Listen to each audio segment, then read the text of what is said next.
Good day, Dr. Javier and classmates.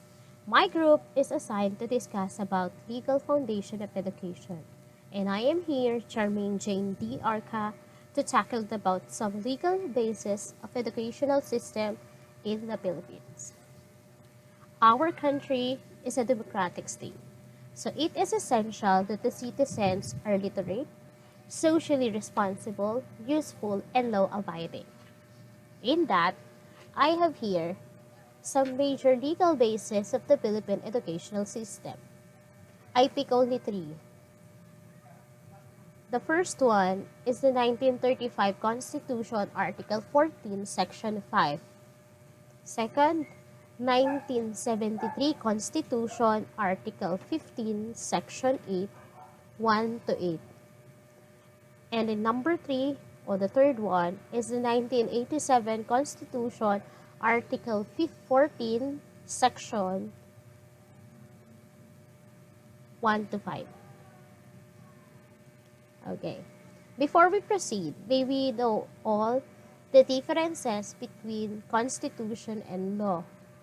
What is a Constitution? A Constitution is a broad framework that outlines the fundamental principles of a country or organization, while laws are created in accordance with the Constitution and based on Pakistan Institution for Parliamentary Services. It says that Constitution is a body of law which defines the rule, powers, and structure of different institutions within a state, namely the executive, the parliament or legislature, and judiciary, while law is a body of rules of action or conduct prescribed by a controlling authority and having binding legal force. In that, we may now proceed with my Constitution, the 1935 Constitution, Article 14, Section 5. It states that all educational institutions shall be under the supervision of and subject to regulation by the state. The government shall establish and maintain a complete and adequate system of public education and shall provide at least 3 public primary instruction and citizenship training to adult citizens. All schools shall aim to develop moral character, personal discipline, civic conscience, and vocational efficiency, and to teach the duties of citizenship. Optional religious instruction shall be maintained in the public schools as now authorized by law. Universities established by the states shall enjoy academic freedom. The state shall create scholarship in arts, science, and letters for specially gifted citizens.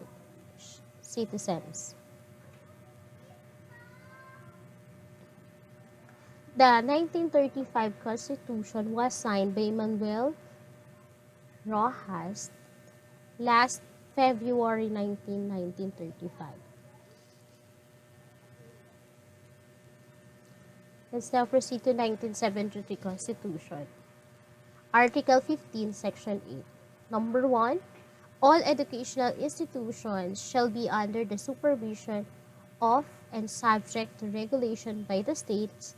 The state shall establish and maintain a complete, adequate, integrated system of education relevant to the goals of national development. And number 2, all institutions of higher learning shall enjoy academic freedom. In here, I have some examples of essence of academic freedom na nakita ko po sa YouTube. So, all watch po. Encounters are students of your university. So, natanong ko na ito sa PUP, kaya yung PUP ngayon makapag-relax na. Well, last hearing, tinanong ko na sila, I'm quite satisfied with their answer. Tanong po ninyo kung alam namin na mayroong balita na nagre-recruit sa aming mga campuses, ay nagbabasa naman po kami ng dyaryo at napakinggan ko naman po yung inyong mga pahayag sa mga nakaraang pagdinig ng Senado. Alam naman po namin na mayroong ganung information. In fact, ito pong informasyon na to, hindi pa ako estudyante sa UP, nandun na yon. na talaga namang nagre-recruit daw sila sa UP para magkaroon sila ng mga miyembro. Kung tatanungin po ninyo ako kung meron akong personal knowledge doon sa recruitment, ang isasagot ko po, wala akong personal knowledge na may nagre-recruit. Pero assuming po, na halimbawa ng may nagre-recruit, yung pong pagre-recruit kasi, per se, ay wala po kasing akong alam na nilalabag na batas, yung mga nagre-recruit. Noong araw po, baka nung araw, nung hindi pa nare-repeal yung anti-subversion law, outlawing the Communist Party of the Philippines, maaaring may violation na magre-recruit sila sa saan man, kaya sa campus ng universidad o outside the campus ng aming mga campuses ng aming universidad. Pero sa akin po ay magiging violation ito. Pero sa akin pong pagkakalam, na-repeal na yung batas na iyon, kaya hindi na po outlawed yung Communist Party of the Philippines.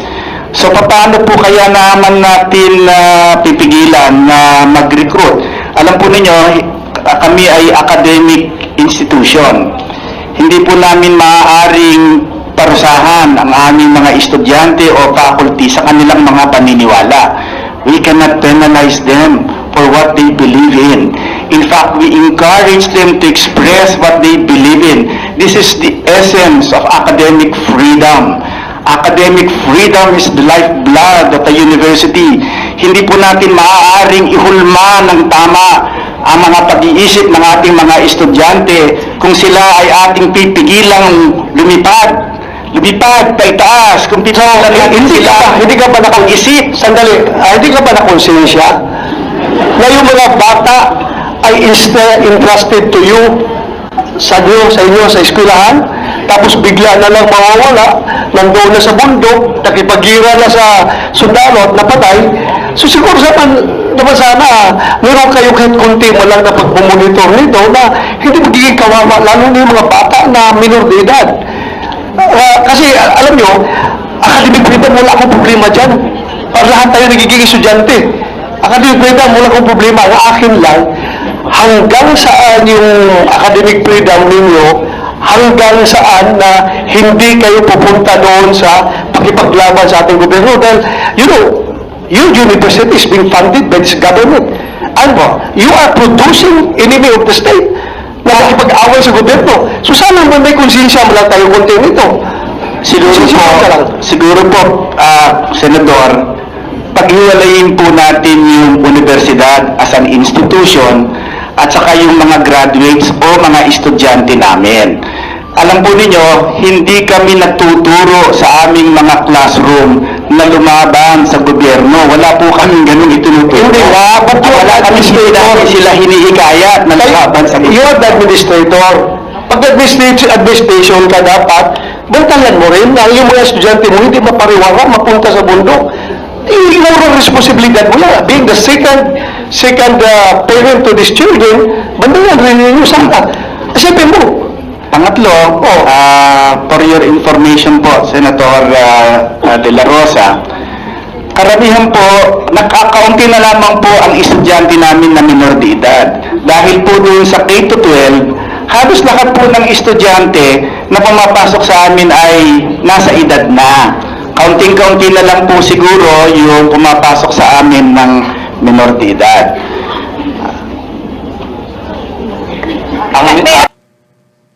Okay, that's the end of my video. Okay, in that, I must say that academic freedom gives faculty members and students the right to challenge one another's view, but not to penalize them for holding them.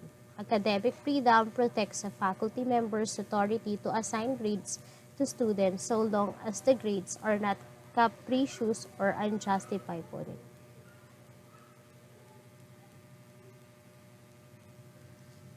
Okay, let's proceed to my next slide. Section 8, number 3, the study of the Constitution shall be part of the curricula in all schools. Number 4, all educational institutions shall aim to inculcate love of country, teach the duties of citizenship, and develop moral character, personal discipline, and scientific, technological, and vocational efficiency. Number 5, the state shall maintain a system of free, public, elementary education, and in areas where finances permit, establish and maintain a system of free public education at least up to the secondary level. In Taguig, we're blessed enough that our LGU has a program wherein even up to college we're free. And number 6, the state shall provide citizenship and vocational training to adult citizens and out-of-school youth, or what we call ALS, and create and maintain scholarship for poor and deserving students.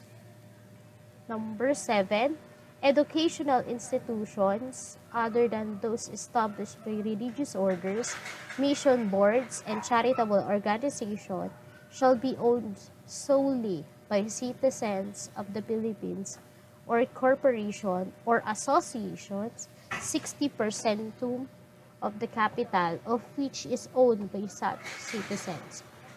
The control and administration of educational institutions shall be vested in citizens of the Philippines. No educational institution shall be established exclusively for aliens, and no group of aliens shall comprise more than 1/3 of enrollment in any school. The provisions of this subsection shall not apply to schools established for foreign diplomatic personnel and their dependents, and unless otherwise provided by law, for other foreign temporary residents. Under Section 8, Number 8, at the option expressed in writing by the parents or guardians, and without cost to them and the government, religion shall be taught to their children or wards in public elementary and high school as may be provided by the law. In public, there is what we call the catechism. Let's now proceed with the 1987 Constitution, Article 14, Sections 1 to 5. Under Section 1, quality education accessible to all. The state shall protect and promote the right of all citizens to quality education at all levels, and shall take appropriate steps to make such education accessible to all. I have here a video from Action. Let's all watch. It's a video. Sentro po ngayon ng usapin ang kalidad ng ating edukasyon sa Pilipinas. Nitong linggo kasi nilabas nga ng Program for International Student Assessment ang kanilang resulta ng pag-aaral at medyo nangulelat po tayo sa reading comprehension, panghuli po tayo sa rango. Marami po sa 79 na bansang kasama sa pag-aaral ay mga developed countries, pero 5 sa kanila ay karango dapat natin sa Southeast Asia, gaya po ng Malaysia, Thailand at Indonesia na mas mataas pa rin sa atin. Ang mga bansang dinurog ng giyera kagaya ng Bosnia, Herzegovina at ang Kosovo, talo pa nga tayo.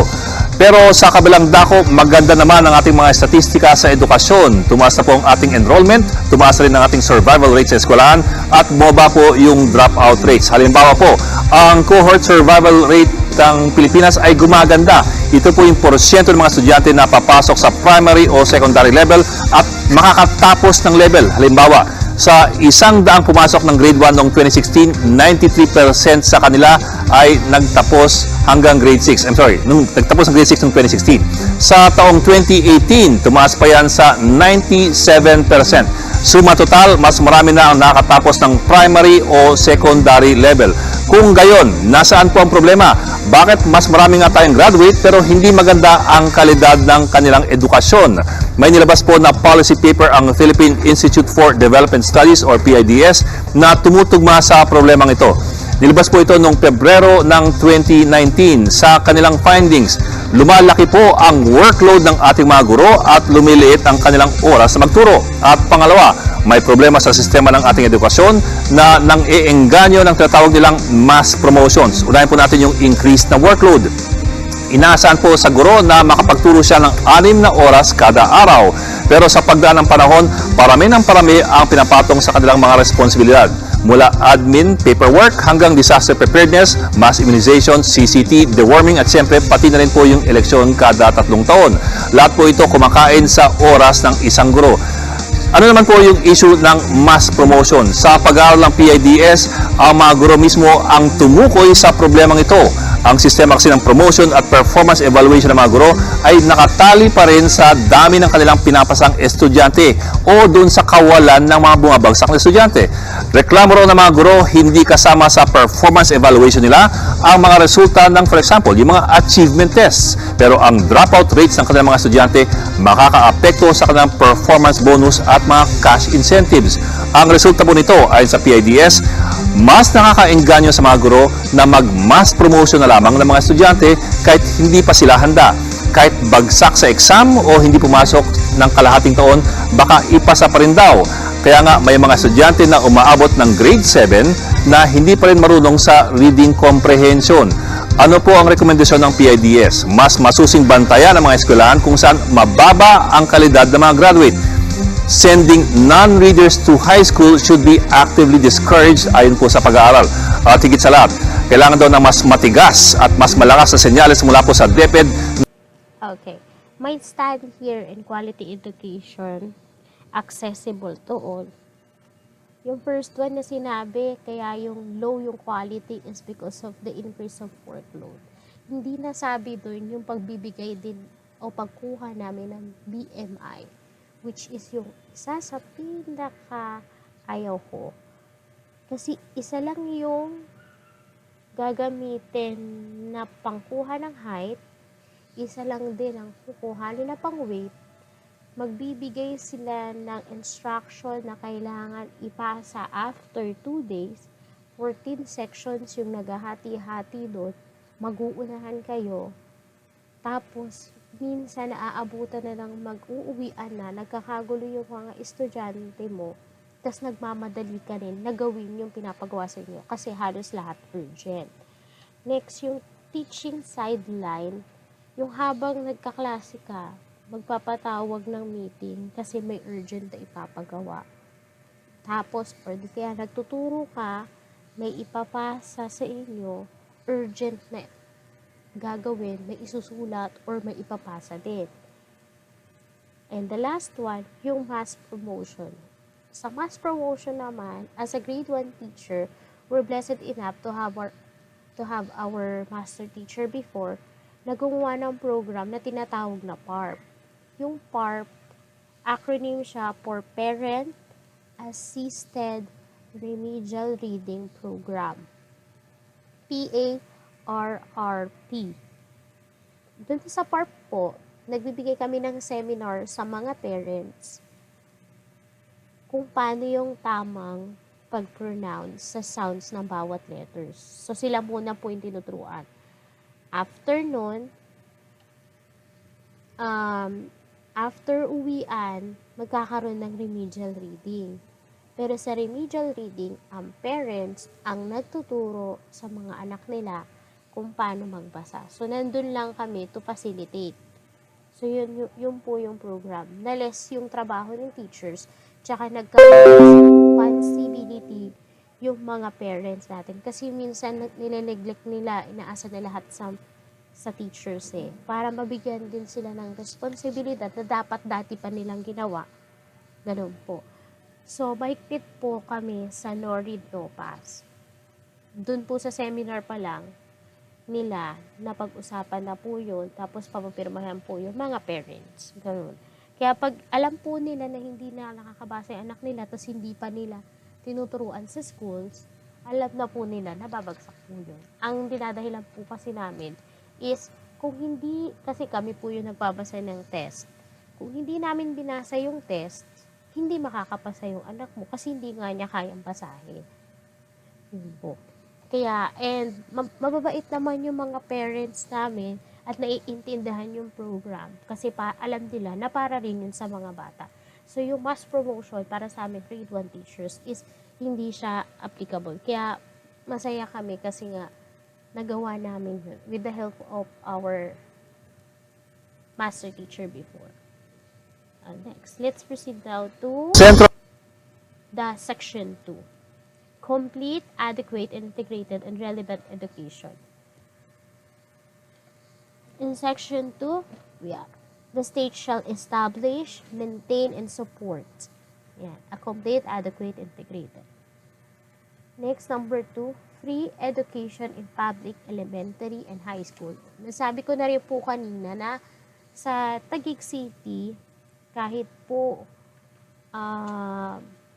college, ay meron na rin pong free education. Yung Taguig City University po.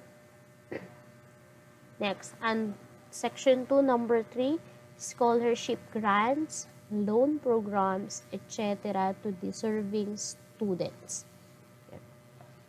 Next, number 3, non-formal, informal, and indigenous learning system.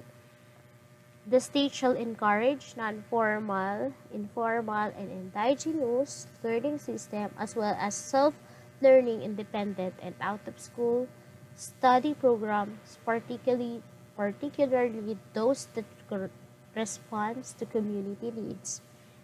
And at number 5, provide adult citizens, the disabled, and out-of-school youth with training in civic vocational training. Yun po. Next, under section 3, number 1, study of Constitution. All educational institutions shall include the study of Constitution as part of the curricula. So, some constitutions here ay makikita po natin dun sa 1973 Constitution. Number 2, the study of values such as patriotism, nationalism, etc. The state shall inculcate patriotism, nationalism, foster love of humanity, respect for human rights, appreciation of the role of national heroes in the historical development of the country, teach the rights and duties of citizenship, strengthen ethical and spiritual values, develop moral character and personal discipline, encourage critical and creative thinking, broaden scientific and technological knowledge, and promote efficiency. And at number 3, optical religious instruction in public schools. Kanina na na po natin.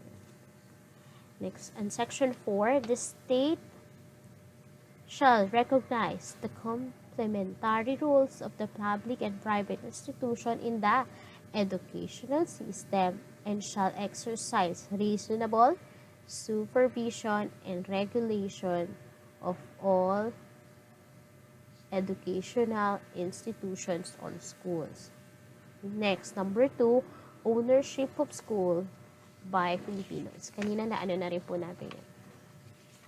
Section 4, number 3 to 4, exemption from taxes and duties. Ito malaga. All revenue and assets of non-stock, non-profit educational institution used actually, directly, and exclusively for educational purposes shall be exempted from taxes and duties.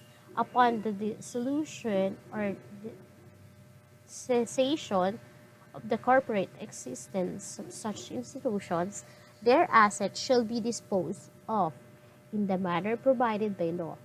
Proprietary educational institutions, include those cooperatively owned, may likewise be entitled to such exemptions subject to the limitations provided by law, including restrictions on dividends and provision for reinvestment. And then number 4, subject to conditions prescribed by law, all grants, endowments, donation, or contribution used actually, directly, and exclusively for educational purposes shall be exempted for tax. And at Constitution Article 14, Section 5, locally planning and education. Number 1, the state shall take into account regional and sectoral needs and conditions and shall encourage local planning in the development of educational policies and program.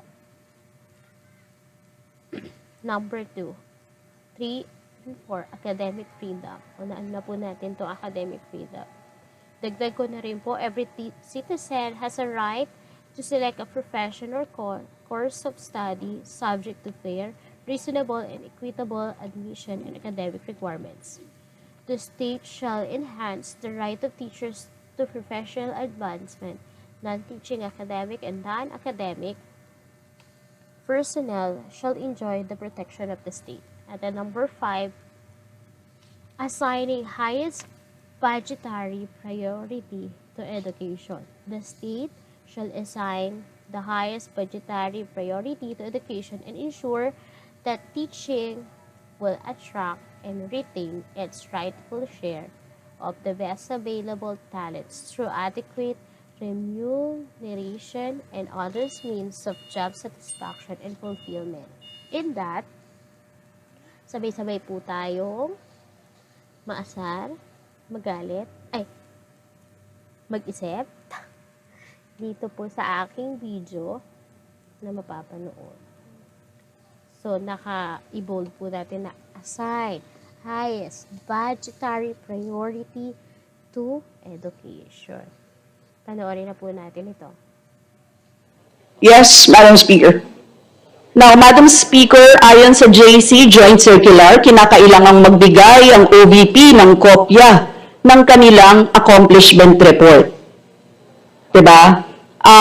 Sa Pangulo ng Senado, sa Speaker of the House, bilang suporta ng kanilang liquidation report patungkol sa gastusing ito. Madam Speaker, nabigyan ba ang tatlong ito ng accomplishment report? Yes, Madam Speaker. Madam Speaker, ayon din sa mga nakaraang usapin, lumalabas na ginastos ng OVP ang halagang 125 million sa 19 na araw, 19 days lamang, na mukhang napakaiksing panahon, Madam Speaker. Maaari bang ikumpirma ng COA ang nangyaring ito?